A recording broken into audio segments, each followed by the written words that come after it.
দেশের এমন সময় আমি যুক্ত হয়েছি নাগরিক পার্টিতে যে দেশের এখন ঠিক আবার ক্রান্তিকালের মধ্যে প্রবেশ করেছে, যেখানে আমাদের নির্বাচনের পরে একটা ডেমোক্রেটিক ওয়ার্ডারের মধ্যে বাংলাদেশে প্রবেশ করার কথা, সেখানে আমরা দেখছি যে বাংলাদেশের বর্তমান যে সরকার মাত্র 2.5 মাস হলো গঠন হয়েছে, তার মধ্যেই তারা উল্টো পথে হাঁটা শুরু করেছে, ঠিক যেমন শেখ হাসিনা হেঁটে গেছে। এই যে দেশের এখন একটা পরিস্থিতি, আপনারা প্রত্যেকেই জানেন যে দেশের জ্বালানি সংকট কি প্রখর অবস্থা ধারণ করেছে। আমাদের রাস্তা দিয়ে আপনারা হাঁটা শুরু করবেন, দেখবেন প্রত্যেকটা রাস্তার পাশে পাশে বাইকাররা দাঁড়িয়ে আছে, গাড়ি নিয়ে দাঁড়িয়ে আছে, লোকজন তেলের জন্য হাহাকার করতেছে, 2 থেকে 3 কিলোমিটার ধরে লাইন।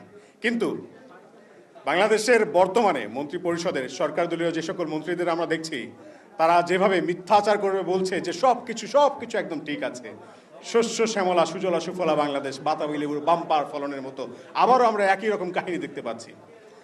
তো এই যে একটা পরিস্থিতি, আমার মনে হয় এত সুন্দর করে গুছিয়ে ট্যালেন্টেড মিথ্যা কথা শেখ হাসিনা হয়তো বলতে পারতো কিনা আমি জানি না, তবে তারা যে পারছে, এটা আমাদের তাদেরকে অভিনন্দন জানাবো নাকি আমরা আসলে নিজেরা লজ্জিত হবো আমরা বুঝে উঠতে পারছি না। যে জুলাইয়ের যে আকাঙ্ক্ষা ছিল আমাদের, সে আকাঙ্ক্ষা বাস্তবায়ন করার কথা যাদের, তারা শুরুতেই যেভাবে মানুষের গণরায়কে উপেক্ষা করে ছল চাতুরের আশ্রয় নিয়ে একটা বড় ধরনের প্রতারণা করেছে, সেখান থেকে আমরা বুঝতে পারছি যে সামনের দিনগুলোতে বাংলাদেশ কোন পথে যেতে চলেছে। তা আমরা চাই না ওই সকল দিনগুলো আবার ফিরে আসুক, কারণ আমরা চাই না বারবার আবু সাইদ মুগ্ধরা রাস্তায় প্রাণ দিতে দাঁড়িয়ে যাক। আমরা চাই প্রত্যেকটা মায়ের বুক ভরা থাকুক, তারা তাদের সন্তানের সাথে বাঁচুক।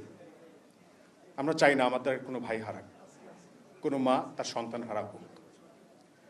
সেই সাথে আপনাদেরকে এটুকু বলতে চাই যে বাংলাদেশ আমাদের প্রত্যেকের দেশ। আমরা মনে করি, আমি মানে বাংলাদেশ, আমরা যদি সবাই সবাইকে নিজেকে দক্ষ করে তৈরি করি এবং আমরা যদি সবাই সচেতন হই, একসময় সারা বাংলাদেশ একটা সুন্দর রাষ্ট্রে পরিণত হবে। তা আমরা সেই সুন্দর রাষ্ট্র বিনিময়ের জন্য আমরা সবাই একজোট হওয়া শুরু করেছি। আমরা মনে করছি এই তারুণ্যের শক্তি, জুলাইয়ের শক্তি, আমরা এক এক করে সবাই যখন এক প্ল্যাটফর্মে এসে দাঁড়াবো, তখন যদি কেউ ফ্যাসিবাদ আবার কায়েম করতে চায়, আমরা তাদের লেজ ধরে আবার টেনে পিছনে নিয়ে আসবো, যেভাবে শেখ হাসিনা।